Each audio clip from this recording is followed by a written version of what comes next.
Prišli smo v trenutno najlepši del Kostanjeviške jame, imenuje se Kapniška dvorana.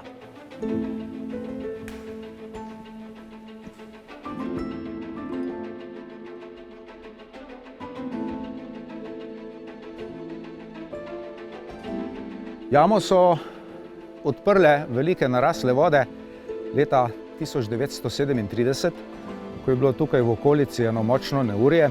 Ogromno dežja je padlo v nekaj urah in narasle podzemne vode so hotele na plano.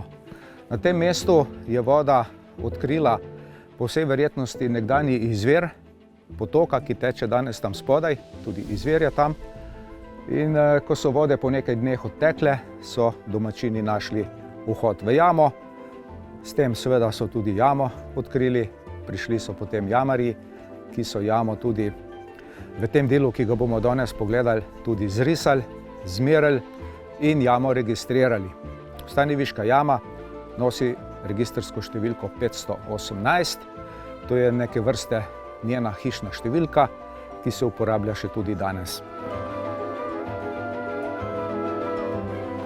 Moje ime je Brane Čuk, sem jamar, jamski raziskovalec in tudi jamski vodnik. Gremo si pogledati to našo dolenjsko lepotico.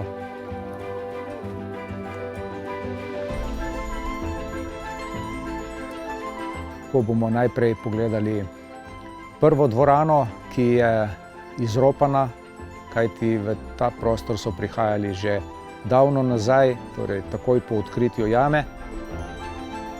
Vidimo posledice, torej ljudje so si vzeli kakšen spominek, v jami so spominki v glavnem kapniki in potrgali so kar nekaj kapnikov, odnesli v različne namene. Zdaj povedati je treba, da kapniki rastejo izredno počasi, da v povprečju potrebuje 1 centimeter 100 let in človek v svojem življenju isti kapnik utrga enkrat in nikoli več. Recimo tale, ta je bil star nekaj tisoč let, treba ga bo v bistvu čakati, če sploh še kdaj zraste nazaj.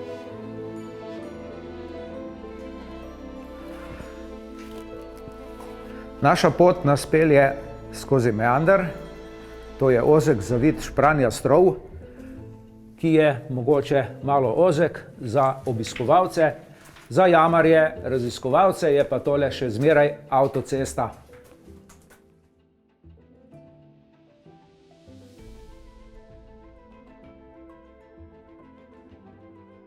No, tule stojimo pred breznom, 16 metrov globoko brezno, ki je bila prva naravna ovira, ki je preprečila ropanje jame. Seveda te stopnice, ograje, elektrika, to je vse naknadno narejeno in ljudje so tu prišli do črne luknje in se ponavadi obrnili ven, torej so odšli nazaj. Zato bo jama, ko pridemo na dno, takoj lepša, več bo kapnikov, ki so pač ostali ohranjeni. Prihajamo do najnižje točke turističnega dela. Tu, ko bomo pogledali jezero, gladina vode je 20 metrov pod vrati. No, žal je danes voda motna zaradi dežja, skalila se je. Če bi bilo teh padavin več, bi to jezero naraslo, bi zalilo to dvorano v celoti. To se dogaja večkrat na leto, odvisno od vremena. Ko jamo zalije, potem nekaj dni ne moremo v njo. Na stropu vidimo že več kapnikov, praktično so vsi živi, vsak ima kapljico, to pomeni, da rastejo.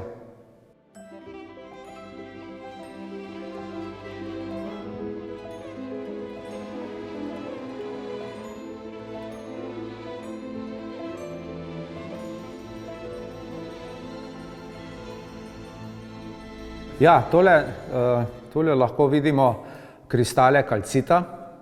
Kalcit je mineral apnenca in zelo rad kristalizira. V osnovi je kalcit bel. No, kristalčki se pa tule lepo svetijo, v bistvu gre za ravne ploskvice kristalov, od katerih se odbija svetloba. Ta dvorana je dobila ime razvodna dvorana, kajti tukaj se ob večjih padavinah združijo trije pritoki, zaenkrat smo ugotovili 3, ki potem povzročijo poplave. Tukaj si pogledamo kapnike, poznamo 3 osnovne vrste kapnikov, in sicer vsi kapniki, ki rastejo od stropa navzdol, se imenujejo stalaktiti, tisti, ki rastejo navzgor, so stalagmiti, in kadar se kapnika združita, nastane kapniški steber. Tule gor imamo skupino stalaktitov, zaradi njihove oblike jim rečemo tudi kapniške zavese. Kapniški steber ali stalagmat, lepo ga lahko razložimo, torej stalaktit, ki je rasel dol, stalagmit je rasel gor in tukaj sta se že združila pred mnogimi leti in danes govorimo o kapniškem stebru.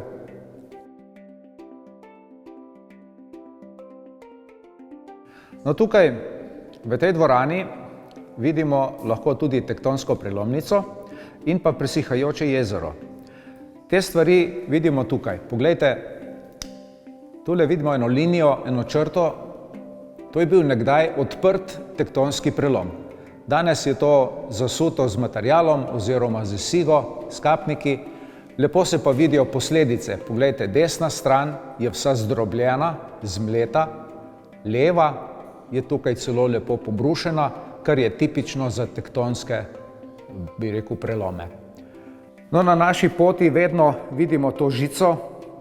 To ni električna žica, to je v bistvu jamski telefon, ki ga uporabljamo pri raziskovanjih velikih jam za komunikacijo med jamarji, ki so zunaj, torej dežurnimi, in pa jamarji na akciji v jami. To je črna dvorana, tukaj je te manganove rude največ. Evo, vidimo, praktično je vse črno. To je oksid rude mangana.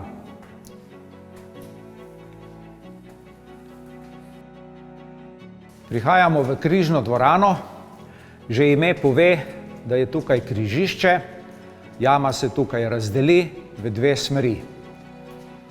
Tu spodaj, torej v levo, poteka večina jame, še dobra 2 kilometra v smeri proti meji s Hrvaško. Tukaj imamo v nadaljevanju velike prostore, ogromne dvorane, veliko vode, 12 jezer, tudi reko smo našli, nekaj 100 metrov jo lahko sledimo po jami. Ta jezera so večja od tistega, ki smo ga videli.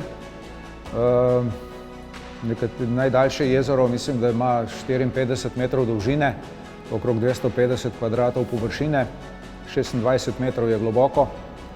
Kot sem pa omenil, je pa najgloblje v sifonu 32 metrov globine. V tej dvorani eno zanimivo tvorbo, v kamenino je voda vrezala en obraz. Tule ga imamo, čelo, oko, nos, tudi usta. Se pravi, zaradi značilnega nosu je to kar Indijanc, se pravi Vinetu, evo, če hočete. Tukaj imamo najnižji strop, torej tule paste na tele male kapnike. No, v tej smeri, torej v desno, pa bomo prišli v kapniško dvorano. To je pa trenutno najlepši del Kostanjeviške jame.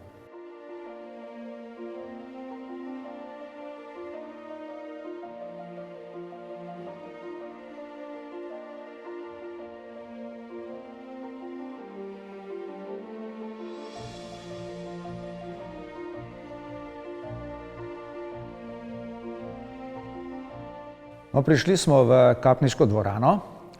To je trenutno najlepši del Kostanjeviške jame. V tej dvorani imamo konstantno temperaturo, 11,5 stopinj na tem mestu, kjer stojimo.